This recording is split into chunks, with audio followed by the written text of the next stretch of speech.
Hello guys, welcome back to my channel. ఎలా ఉన్నారు అందరూ? ఐ హోప్ అందరూ బాగున్నారు అనుకుంటున్నాను.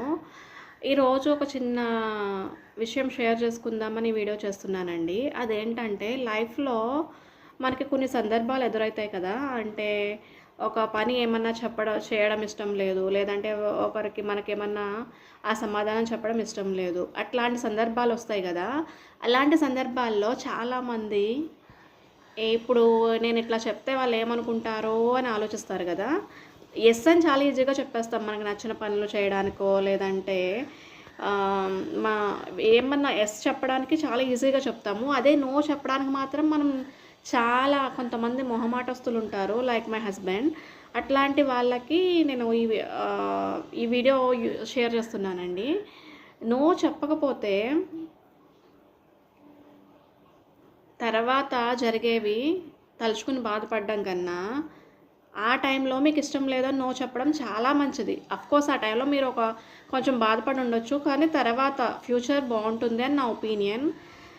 మొహమాటానికి వెళ్ళిపోయి ఇష్టం లేనివి చేసేసి తర్వాత ఫ్యూచర్ అంతా బాధపడేదానికన్నా ప్రజెంట్లో నీకు ఇష్టం లేని దాన్ని నో చెప్పేస్తే ఏమవుతుంది? మహా అయితే ఒకరోజు బాధపడతారు, 2 రోజులు బాధపడతారు, 3 రోజులు బాధపడతారు, మహా అయితే సంవత్సరం బాధపడతారు.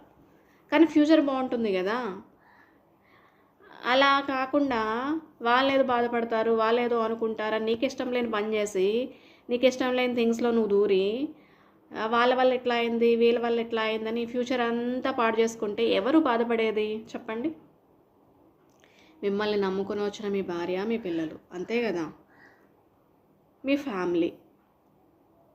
సో మీకు ఇష్టం లేని పని లైఫ్లో ఎప్పుడూ చేయకండి. మీ మనసు ఏం చెప్తే అదే చేయండి. అది గుడ్ ఆర్ బ్యాడ్ థింగ్ అనుకోండి, అది మీకు ఒక ఎక్స్పీరియన్స్ అవుతుంది. గుడ్ థింగ్ అనుకోండి, ఫ్యూచర్ బాగుంటుంది. బ్యాడ్ థింగ్ చేయమన్నాను కదా అని అవే రిపీటెడ్గా చేయడం కాదు. ఒక్కసారి చేస్తే తప్పని తెలిసిన తర్వాత మళ్ళీ దాని జోలికి వెళ్ళకూడదు. సో ఇది ఎందుకో మీతో షేర్ చేసుకోవాలనిపించింది, అందుకే ఈ వీడియో చేస్తున్నానండి.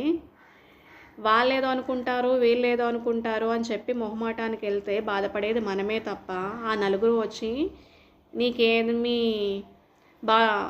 నువ్వు బాధల్లో ఉన్నాడు వాళ్ళు నీకు వచ్చి హెల్ప్ చేయరు, నీకేమన్నా కావాలంటే వాళ్ళు వచ్చి పెట్టరు.